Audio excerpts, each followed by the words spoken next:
Questions के answer जानेंगे। सबसे पहला क्वेश्चन आ रहा है, why normalization is needed. Student easy shift वाले थे, मान लो उन्होंने स्कोर किया 900 आउट ऑफ 1000, स्कोर से कंपेयर किया जाता है। तो हम ऐसा क्यों करते हैं, ताकि इजी परसेंटाइल और परसेंटेज बिल्कुल सेम है, जबकि ये गलत है। 1% बच्चों से ऊपर। CUET में हर साल एक टॉपिक को लेके बहुत कंफ्यूजन रहता है, नाम है नॉर्मलाइजेशन। स्टूडेंट्स को लगता है मेरा स्कोर तो बहुत हाई आया था, उसके बाद भी मेरी परसेंटाइल कम कैसे रह गई। Hi guys, my name is Akanksha और आज की वीडियो में मैं कवर करूंगी नॉर्मलाइजेशन के बारे में सब कुछ। नॉर्मलाइजेशन क्या है, क्यों यूज़ किया जाता है, रो स्कोर क्या होता है, परसेंटाइल क्या है, सब कुछ। तो चलिए स्टार्ट करते हैं।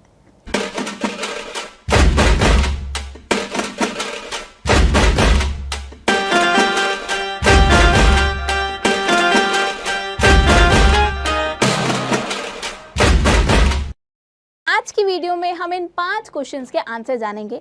सबसे पहला क्वेश्चन आ रहा है, व्हाई नॉर्मलाइजेशन इज नीडेड। आखिर नॉर्मलाइजेशन की ज़रूरत क्या पड़ती है।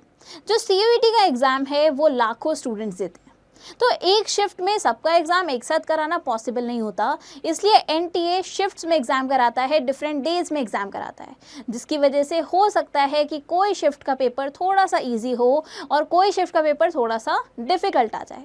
तो जो स्टूडेंट इजी शिफ्ट वाले थे, मान लो उन्होंने स्कोर किया 900 आउट ऑफ 1000, और दूसरे स्टूडेंट जो डिफ़िकल्ट वाले थे उन्होंने स्कोर किया 850 आउट ऑफ 1000।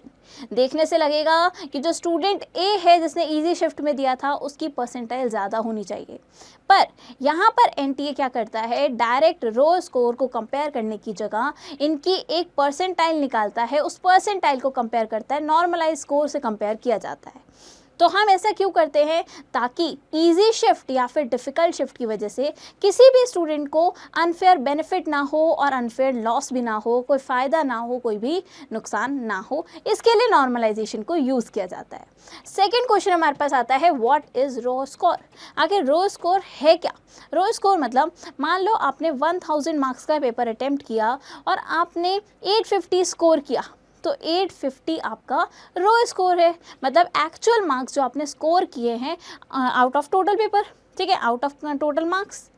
ये किस जैसे बेसिस पे डिसाइड होते हैं, जैसे अगर आपका करेक्ट आंसर है तो आपको +5 मिल जाएगा, अगर आपका रॉन्ग आंसर है तो आपको -1 की नेगेटिव मार्किंग हो जाएगी। तो इस तरीके से आपका रो स्कोर बनता है। अब नेक्स्ट आता है हमारे पास, व्हाट इज़ परसेंटाइल। जनरली बच्चे समझते हैं कि परसेंटाइल और परसेंटेज बिल्कुल सेम है, जबकि ये गलत है। परसेंटेज आपके एक्चुअल मार्क्स से ही बनती है कि आपने अपने मार्क्स में कितना परसेंटेज जो है स्कोर किया, जबकि परसेंटाइल आपकी रैंकिंग बताता है कि आपकी शिफ्ट में आपने कौन से पोजीशन पे आए हो, कौन सी रैंक पे आए हो। मान लो आपने 95 परसेंटाइल स्कोर किया, इसका मतलब आप 95% बच्चों से ऊपर हो, लेकिन 5% बच्चों से थोड़े कम मार्क्स आपके आए हैं।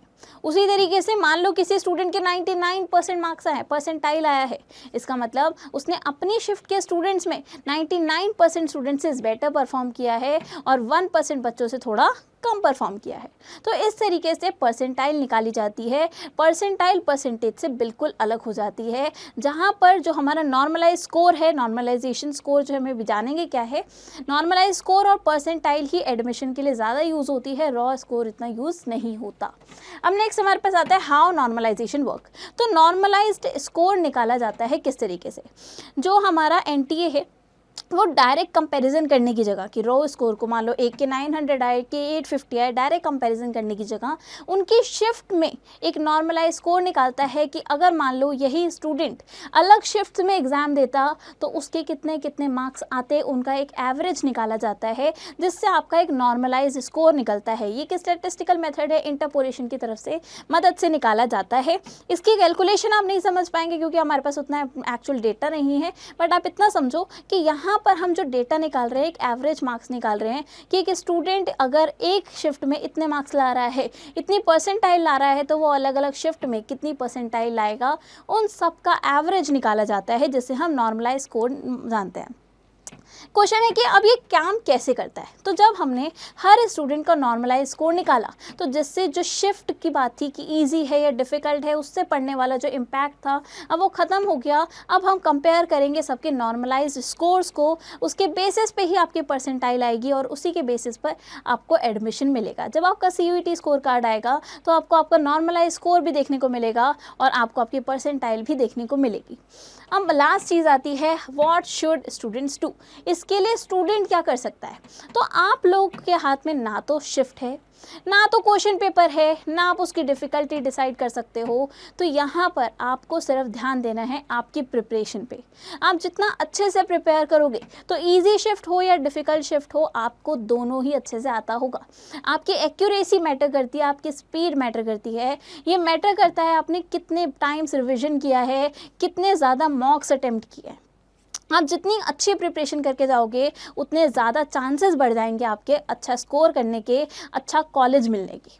तो आप लोगों को शिफ्ट में कितना मार्क्स आएगा, कितना स्कोर बन रहा है, उन सब चीज़ों की टेंशन नहीं लेनी है। आपको टेंशन लेनी है कि हम कैसे बेस्ट से बेस्ट प्रिपेयर करें ताकि हमारे को नॉर्मलाइजेशन से भी कुछ फ़र्क ना पड़े।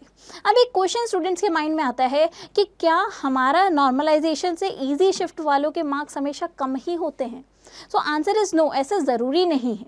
आपके मार्क्स स्टेबल भी रह सकते हैं, आपके मार्क्स कम भी हो सकते हैं, लेकिन ऐसा नहीं होगा, इवन बढ़ भी सकते हैं। आपके मार्क्स कहीं कहीं पर बढ़ भी जाते हैं, जैसे डिफ़िकल्ट शिफ्ट है तो आपके मार्क्स बढ़ भी सकते हैं, ऐसा ज़रूरी नहीं है। लेकिन यहाँ पर हम ऐसा क्यों कर रहे हैं, नॉर्मलाइजेशन को क्यों लेके आए हैं, ताकि किसी भी तरीके का अनफेयर बेनिफिट शिफ्ट्स की वजह से स्टूडेंट्स को ना मिले।